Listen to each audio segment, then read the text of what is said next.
Japan के पूर्व प्रधानमंत्री के निधन पर आज देश भर में राष्ट्रीय शोक, आधा झुका रहेगा तिरंगा। आज पीएम मोदी और जेपी नड्डा से मुलाकात करेंगे महाराष्ट्र के सीएम और डिप्टी सीएम, कैबिनेट विस्तार पर लगेगी मुहर। अमरनाथ में बादल फटने से अब तक 16 लोगों की मौत, करीब 40 से ज्यादा लोग लापता। जम्मू के डोडा में भी बादल फटने से मलबे में कई वाहन और घर दबे। मुंबई में भारी बारिश का रेड अलर्ट, दिल्ली में गर्मी से मिल सकती है राहत। मध्य प्रदेश और राजस्थान में मानसून सक्रिय।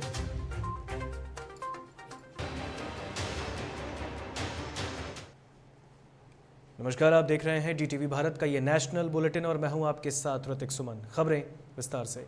जापान के पूर्व प्रधानमंत्री शिंजो आबे के सम्मान में 9 जुलाई को शोक दिवस की घोषणा की गई है और इस अवधि में राष्ट्रीय ध्वज आधा झुका रहेगा। राष्ट्रपति रामनाथ कोविंद और देश के प्रधानमंत्री नरेंद्र मोदी ने शिंजो आबे को एक उत्कृष्ट राजनेता और अद्भुत शख्सियत बताया। जापान के सबसे लंबे समय तक प्रधानमंत्री रहे 67 वर्षीय शिंजो आबे की पश्चिमी जापान शहर नारा में तब हत्या कर दी गई जब वो अपनी पार्टी के लिए प्रचार कर रहे थे।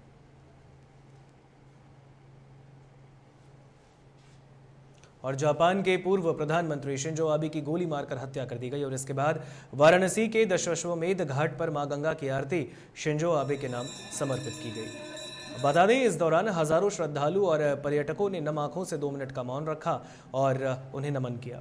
जापान के पूर्व प्रधानमंत्री जिस जगह पर बैठे थे उसी जगह पर 501 दीपों से नमन कर श्रद्धांजलि दी गई। साथ ही उनकी तस्वीर लेकर उन्हें नमन भी किया गया। तो आपको बता दें, जापान के पूर्व प्रधानमंत्री शिंजो आबे, गोली मारी गई थी उन्हें और उसके बाद उन्होंने दम तोड़ दिया।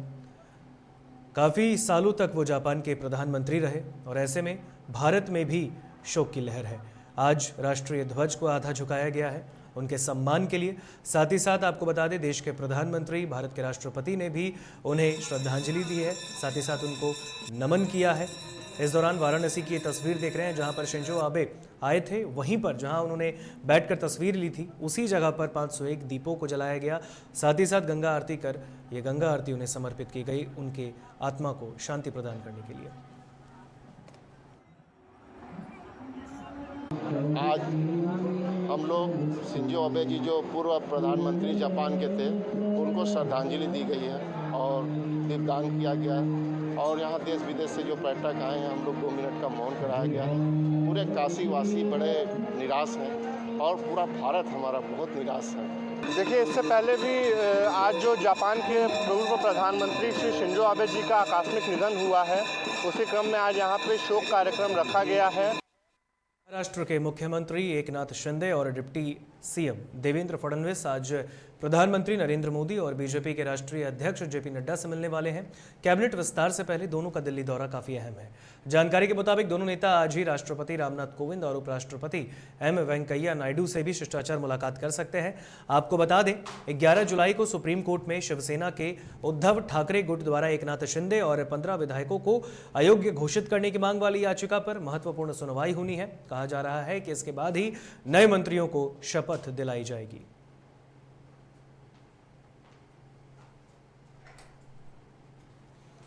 जौनपुर पहुंचे प्रदेश सरकार के बेसिक शिक्षा मंत्री संदीप सिंह ने जिले के सिरकौनी ब्लॉक के बाकराबाद उच्च प्राथमिक विद्यालय का निरीक्षण किया। इस दौरान बीएसए गोरखनाथ पटेल सहित अन्य शिक्षकों ने उनका स्वागत किया।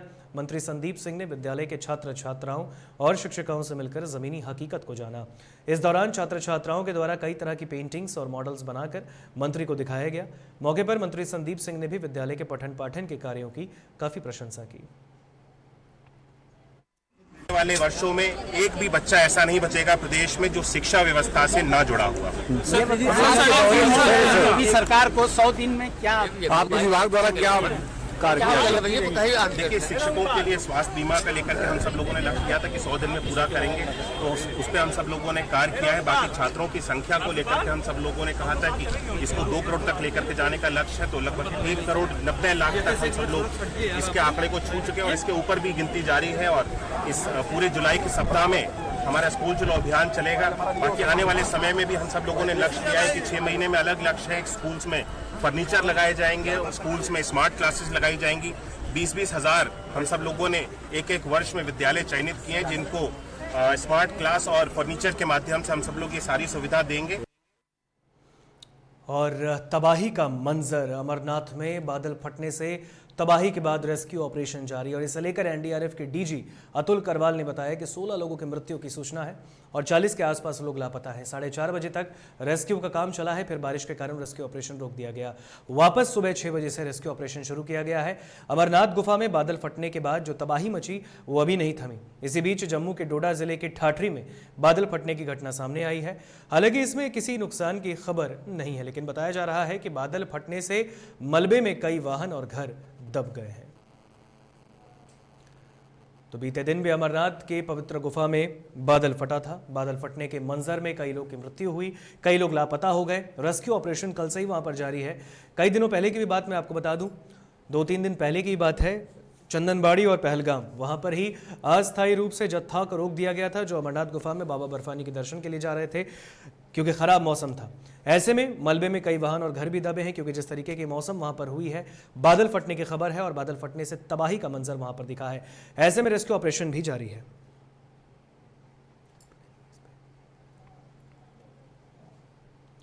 और इस खबर पर अधिक जानकारी साझा करेंगे हमारे साथ हमारी सहयोगी शर्मिला चौहान फोन लाइन पर जुड़ी हैं। शर्मिला, अमरनाथ में बादल फटने से जो तबाही मची है, रेस्क्यू ऑपरेशन जारी है, क्या कुछ अधिक जानकारी? बिल्कुल, एक और अपडेट ये है, आपको बता दे रहे कि अमरनाथ में तो जो बादल फटा ही था, अब जम्मू कश्मीर में भी बादल फटने की खबर सामने आ रही है। जम्मू कश्मीर के भी एक इलाके में बादल फटी है। ऐसे में चलिए फिर से अमरनाथ हादसे के बारे में बात कर लेते हैं। तो अब तक 40 लोग जो है वो लापता बताए जा रहे हैं। 40 लोग लापता है और उनकी तलाश जारी है। ऐसे में 48 लोग घायल हैं और करीब 16 लोगों की मौत हो चुकी है। और ये पहली बार नहीं हुआ है अमरनाथ यात्रा में, इससे पहले भी हो चुके हैं इस तरह के हादसे, लेकिन कहीं ना कहीं एक बड़ी लापरवाही है ये, और इसी की वजह से ये हादसा हुआ है। क्योंकि पहले से मौसम विभाग ने अलर्ट कर दिया था कि तेज बारिश होने वाली है, लेकिन फिर भी नहीं माना गया और मौसम विभाग की जो चेतावनी है उसको नजरअंदाज किया गया। अब बात करते हैं कि रेस्क्यू ऑपरेशन के बारे में। तो सुबह से ही रेस्क्यू ऑपरेशन चल रहा है और अब तक कुल 16 लोगों की मौत की खबर सामने आ रही है। लगातार जो एनडीआरएफ और एसडीआरएफ की टीम है वो रेस्क्यू ऑपरेशन सुबह से ही चला रही है। और मौके पर अगर बात करें कि कौन कौन सी टीम मौजूद है, तो आईटीबीपी और एनडीआरएफ की टीमें लगातार डटी हुई हैं और देर रात से ये बचाव कार्य चल रहा है। ऐसे में कई जो स्थानीय दुकानदार हैं उनकी मौत की खबर सामने आ रही है, क्योंकि वहाँ पर बहुत सारे दुकानदार थे जो वहाँ पर पूजा की सामग्री या अन्य सामान को बेचते थे। तो वहाँ के कई दुकानदार हैं, उनकी मौत की खबर सामने आ रही है और लगातार जो घायल लोग हैं उनका इलाज फिलहाल चल रहा है। ऐसे में ऋतिक एक और बात बता दें, 29 जुलाई यानी कि ठीक 1 साल पहले 29 जुलाई को भी बादल फटा था, लेकिन इसके बावजूद भी यहाँ पर सबक नहीं दिया गया था। और ऐसे में जब मौसम विभाग ने अलर्ट किया था और साथ ही साथ ये भी वार्निंग दे दी गई थी कि यदि यात्री तो उनकी सुरक्षा का ख्याल रखना है, लेकिन इसके बावजूद भी ये सारी चीजों को नजरअंदाज कर दिया गया। और यहाँ तक कि यदि मौसम ठीक रहा तो 2 दिन बाद यात्रा शुरू भी करने की खबर सामने आ सकती है। यानी कुल 16 लोगों की मौत हो चुकी है, लेकिन इसके बावजूद भी यदि मौसम ठीक रहा तो 2 दिन बाद यात्रा फिर से शुरू हो सकती है। चलिए, बिल्कुल, अगर मौसम ठीक रहा तो यात्रा वापस से पुनः चालू कर दी जाएगी। बहुत बहुत शुक्रिया शर्मिला इस खबर पर अधिक जानकारी हमसे साझा करने के लिए। तो जिस तरीके से जानकारी साझा की है शर्मिला ने, जम्मू कश्मीर के डोडा में भी अगर बात करें, डोडा में भी बादल फटा है। अमरनाथ की अगर बात करें तो वहां पर भी बादल फटने की खबर सामने आई। उसके बाद जम्मू कश्मीर के डोडा में भी बादल फटा है। रेस्क्यू ऑपरेशन जारी है, दोनों जगह पर जारी है। और ऐसे में यात्रा को अगर मौसम वहां पर ठीक हो जाता है, आगे जाकर अगर स्थितियां संभल जाती हैं तो वापस से यात्रा को शुरू किया जाएगा।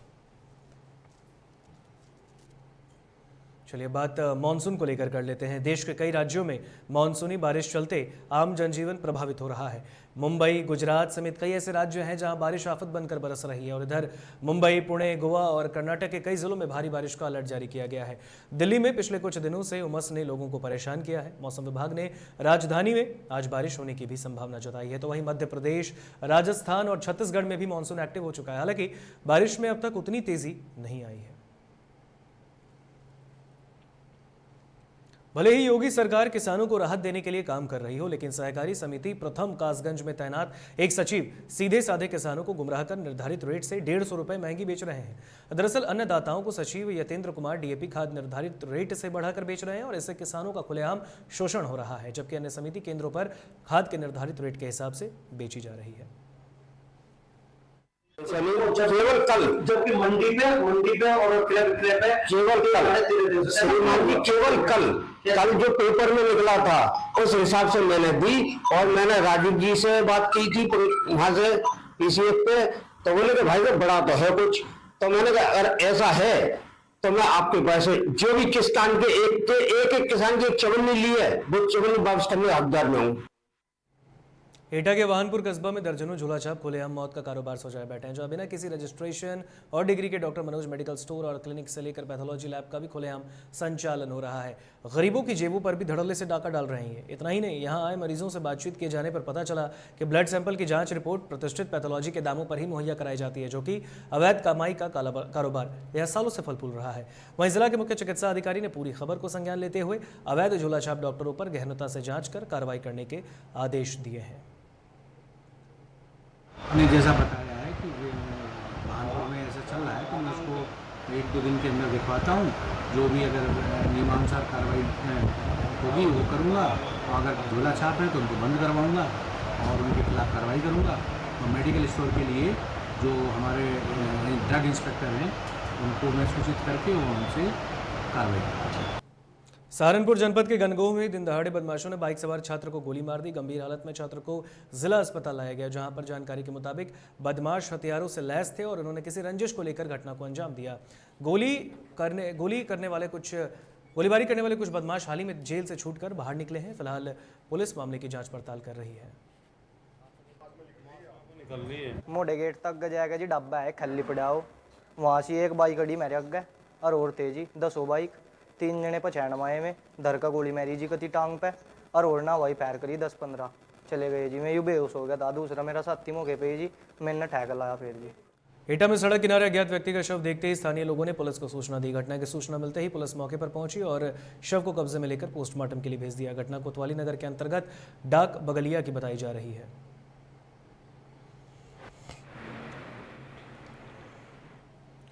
सहारनपुर जनपद के गनगोह के नकुड़ मार्ग पर बड़ा सड़क हादसा हुआ है, जहां तेज गति से आ रही कार ने मैनपुरस के पास 4 बच्चों को कुचल दिया। इसमें एक ही परिवार के 2 छोटे बच्चों की मौके पर मौत हो गई, जबकि एक घायल को अस्पताल में भर्ती कराया गया है। घटना के बाद कार चालक मौके से फरार है, जिसकी तलाश पुलिस कर रही है। तो सहारनपुर का ये पूरा मामला है, जहां पर घटना में 2 बच्चों की मौत हो गई है। कार सवार ने 4 बच्चों को रौंद दिया और इसमें 2 की मौके पर मौत हो गई, जबकि 2 घायल हो गए, जिन्हें तुरंत अस्पताल में भर्ती कराया गया है, जहां पर उनका इलाज चल रहा है। वहीं घटना को अंजाम देकर कार चालक मौके से फरार बताया जा रहा है। बच्चे क्या में नहीं साइड में थे। कहाँ जा रहे थे? वे सड़क पार कर रहे थे, दुकान पतर कुछ लेकर आने लग रहे थे। तो 4 बच्चों में से कितने बच्चे घायल? 2 तो खत्म हो गए। हमारे पास जो है आरटीए के केस आए और उसमें 2 डेड आए हैं, 2 बच्चे हैं। एक अंश नाम है, 12 साल उसकी उम्र है, पिता का नाम प्रदीप है। दूसरा बच्चा है अंजलि, पिता का नाम मुकेश। और एटा जनपद के थाना कोतवाली नगर में तेज रफ्तार ट्रक ने कार में पीछे से टक्कर मारी, जिससे कार अनियंत्रित होकर पुल के नीचे जा गिरा। हालांकि घटना में कोई हताहत नहीं हुआ। कार में टक्कर मारने के बाद ट्रक चालक ट्रक लेकर फरार हो गया। चलिए खबरों में आगे बढ़ते हैं। बदायूं जिले के उजानी कोतवाली क्षेत्र के कस्बा कचला में 2 युवकों की शराब पीने से संदिग्ध परिस्थितियों में मौत हो गई। पुलिस ने यह जानकारी दी है और इस बीच पुलिस ने शराब की 3 दुकानों को सील कर दिया है। सिटी एसपी प्रवीण सिंह चौहान ने बताया कि उजानी कोतवाली इलाके के कस्बा कचला में 2 लोगों की मौत की सूचना प्राप्त हुई है। घटना के बाद से मृतकों के परिजनों में कोहराम मच गया है। फिलहाल पुलिस ने शव को कब्जे में लेकर पोस्टमार्टम के लिए भेजा है और मामले की जाँच में जुटी है। क्या हुआ शराब से? शराब से खत्म हुआ। कहाँ से पी के आए थे ये? 84 से पी के आए, ठेका से दारू के लिए। कहाँ से ली थी इन्होंने दारू? ठेके पे तो ली दारू। कहाँ पर है ये ठेका? सामने। जनपद बदायूं के थाना क्षेत्र उजानी के चौकी कचला में आज 2 व्यक्तियों की संदिग्ध परिस्थितियों में मृत्यु हुई है, जिनकी बॉडीज़ का पंचायतनामा भरने के पश्चात बॉडीज को मोर्चे में रख दिया गया है। आमतौर पर ससुराल में जीजा का साली और सरहज के साथ मजाक का रिश्ता होता है, लेकिन एक दूसरे के साथ मजाक रिश्तों की ओर खास तो बनता है, लेकिन कई बार इन रिश्तों में जब सीमाएं लांघ दी जाती हैं फिर वो परेशानी का सबब बन जाती है। ऐसा एक मामला महाराजगंज से सामने आया। यहाँ एक रसिक प्रवृत्ति के जीजा को साली और सरहज से अश्लील हरकत करना महंगा पड़ गया। जीजा के खिलाफ सरहज ने मुकदमा दर्ज करवाया है और अब इस मामले की जाँच चल रही है। अलीगढ़ जिले में फिल्म काली के पोस्टर को लेकर हिंदू जागरण मंच के कार्यकर्ताओं का गुस्सा फूट पड़ा। गुस्साए हिंदू जागरण मंच के कार्यकर्ताओं के द्वारा पहले जमकर प्रदर्शन किया गया, उसके बाद काली फिल्म के निर्माता की पुतला फूंककर उसकी गिरफ्तारी की भी मांग की गई।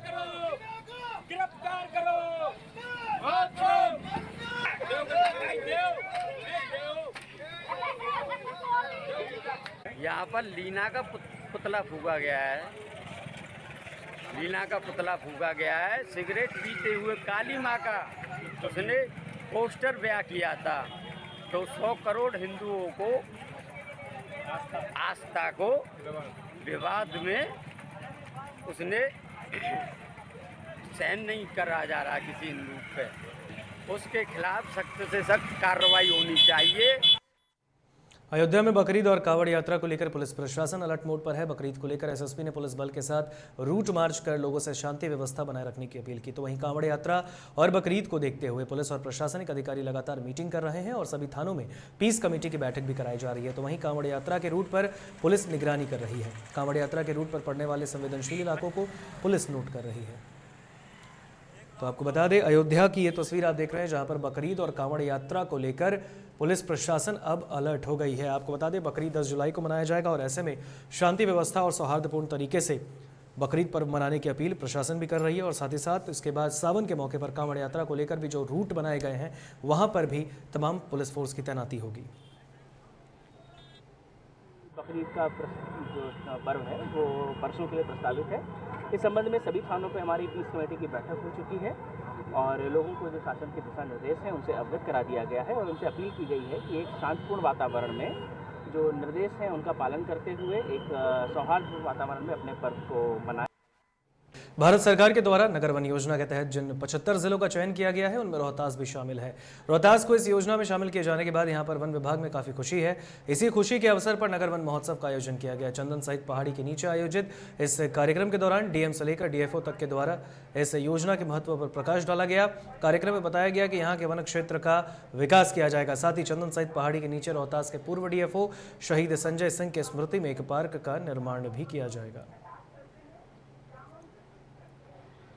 वृक्षारोपण का कार्य अभी हम लोग का स्टार्ट हो रहा है और रोहतास का लक्ष्य है कि 5 लाख के आसपास वृक्षारोपण जो है ग्रामीण विकास से होगा। उसके साथ साथ फॉरेस्ट भी अपना काम कर रहा है और जहाँ तक ये जो मतलब फॉरेस्ट के साइड से ये जो काम हो रहा है, ये बड़ा अच्छा काम हो रहा है। इसके कारण सिटी के लोगों को कम से कम आस पास में एक फील्ड पार्क टाइप का डेवलप हो जाएगा तो बाद में फ्यूचर में काफ़ी फायदा मिलेगा। फॉरेस्ट से लोगों का जो है जुड़ाव, तो उसके लिए भी तो सब कानून के द्वारा हो रहा है और हम लोग को उम्मीद है कि फ्यूचर में भी हम लोग जो है और अच्छा काम करेंगे। बाघा के गोवर्धन थाना क्षेत्र में रात्रि गश्ती के दौरान वन विभाग की टीम ने सखुआ की लकड़ी के साथ एक तस्कर को गिरफ्तार किया। दरअसल वन विभाग को गुप्त सूचना मिली कि एक तस्कर वन से लकड़ी लेकर जा रहा है, तभी रजिया वन विभाग के कर्मी संयुक्त छापेमारी कर डूंगरी गांव से तस्कर को लकड़ी के साथ गिरफ्तार किया। तो बाघा का ये पूरा मामला है, जहां पर गश्ती के दौरान वन विभाग ने कार्रवाई की है और सखुआ की लकड़ी के साथ तस्कर को भी पुलिस ने गिरफ्तार कर लिया है। गोपालगंज में इन दिनों एक महिला शिक्षिका और बीआरबी के बीच रिश्वत को लेकर एक ऑडियो सोशल मीडिया पर वायरल हो रहा है। मामला फुलवरिया प्रखंड के नवसृजित प्राथमिक विद्यालय लालू नगर भरपटिया का है, जहां पदस्थापित नियोजित शिक्षिका शबनम खातून का सामान्य भविष्य निधि खाता बंद है, जिसे संचालित कराने के लिए फुलवरिया प्रखंड शिक्षा कार्यालय में तैनात बीआरपी ने 30,000 रुपए रिश्वत की मांग की। मामले में बीईओ ने बताया कि ऑडियो वायरल होने के बाद आरोपी बीआरपी से स्पष्टीकरण की मांग की गई है। जांच में दोषी पाए जाने पर आगे कार्रवाई की जाएगी। ऑडियो वायरल हुआ है, मैं भी देखी, लेकिन इसके पहले मेरे संज्ञान में ऐसी कोई बात नहीं थी। ऑडियो वायरल होने के बाद जैसे ही पता चला तो हम जो है उसका जांच की जाएगी। मनोज बीआरपी को स्पष्टीकरण किया गया मेरे द्वारा और वरीय पदाधिकारियों को इसकी सूचना दी गई है। सीतामढ़ी में एक महिला के 3 शादी का अजीबोगरीब मामला सामने आया। दरअसल महिला का कहना है कि उसके प्रेमी अवनीश कुमार के साथ वो लिव इन में रहती थी और इसके बाद वो प्रेग्नेंट हुई। जब लड़की ने शादी का दबाव बनाया तो उसे बच्चा गिराने के लिए कहा गया। अब इस मामले में प्रेमी अवनीश के भाई ने बताया कि लड़की उसके भाई पर झूठा आरोप लगा रही है। उसकी पहले से ही 2 शादी हो चुकी है, जिससे उसे बच्चा भी है। अवनीश के भाई आलोक ने बताया कि लड़की ने अपने दूसरे पति पर भी थाने में झूठे केस में जेल भिजवा चुकी है। आलोक ने मामले में जिला प्रशासन पर भी सहयोग न करने का आरोप लगाया है। देखिए, ये लड़की जो है एक गलत प्रवृत्ति की लड़की है और यह मेरे ऊपर, मेरे पिताजी, मेरे माता वगैरह सबके ऊपर जो है गलत FIR करके मुझे इसमें फंसाने का काम कर रही है। ये आप कैसे कह सकते हैं कि वो गलत है? क्या परिणाम आपके पास? मैं बता देता हूँ। यह लड़की सुनीता कुमारी, पिता रामेश्वर पासवान, इसका प्रॉपर एड्रेस है ग्राम अमघट्टा, थाना डुमरा, जिला सीतामढ़ी है।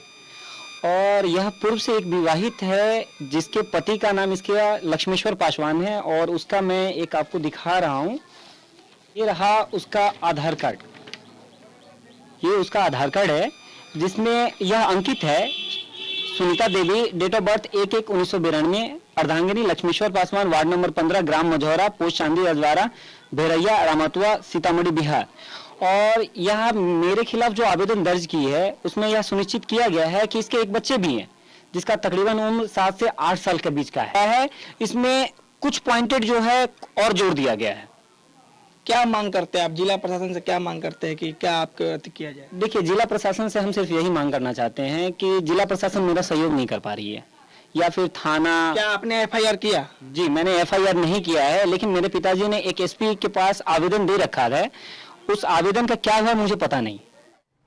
रोहतास जिले के करगहर थाना परिसर में शांति समिति की बैठक संपन्न हुई, जिसकी अध्यक्षता BDO धर्मेंद्र कुमार ने की। बैठक में उन्होंने समिति के सदस्यों और आम नागरिकों को संबोधित करते हुए कहा कि बकरीद शांति और सद्भावपूर्ण माहौल में संपन्न किया जाए। यह प्रबुद्ध और जागरूक लोगों का क्षेत्र है, जहां दोनों संप्रदाय के लोग आपसी भाईचारा का मिसाल पेश करते हुए सभी पर्वों को शांतिपूर्ण माहौल में संपन्न करते हैं। प्रखंड विकास पदाधिकारी के द्वारा ये निर्देश भी दिया गया कि आप लोग शांतिपूर्वक सभी लोग पर्व मनाएं और हम लोग के द्वारा गश्ती किया जाएगा। और ये भी बताया गया कि 6, साढ़े 6, पौने 7 बजे के आसपास नमाज का जो पर्व अदा किया जाएगा उसमें हम लोग घूमेंगे और हम लोग चाहेंगे कि हमारी जो जनता है वो इस पर्व को बहुत ही शांतिपूर्वक मनाए। बकरीद को लेकर कटिहार विकास भवन के सभागार में जिला शांति समिति की बैठक हुई और जिलाधिकारी उदयन मिश्रा और आरक्षी अधीक्षक जितेंद्र कुमार के नेतृत्व में इस बैठक में सामाजिक प्रतिनिधियों ने हिस्सा लिया। मौके पर जिलाधिकारी और SP ने पर्व को शांति और सौहार्द के साथ मनाने की अपील की है। आज बकरीद के अवसर पर जो ये पर्व है 10, 11 और 12 को मनाया जाएगा, उसके अवसर पर आज मेरे और SP साहब के द्वारा जिले स्तर की शांति समिति की बैठक की गई, जिसमें सभी प्रखंडों के प्रतिनिधि। जिला स्तर पर जो है आज शांति समिति की बैठक की गई। सारे बिंदुओं पर जो है विस्तृत रूप से हम लोगों ने चर्चा की और लोगों ने जो है यहाँ पर पूरी तरह से आश्वस्त किया है किसी प्रकार की कोई घटना यहाँ पर नहीं होगी, सब लोग शांतिपूर्वक मनाएंगे। खबरों में यहाँ पर मुझे दीजिए इजाजत। देखते रहिए GTV भारत। नमस्कार।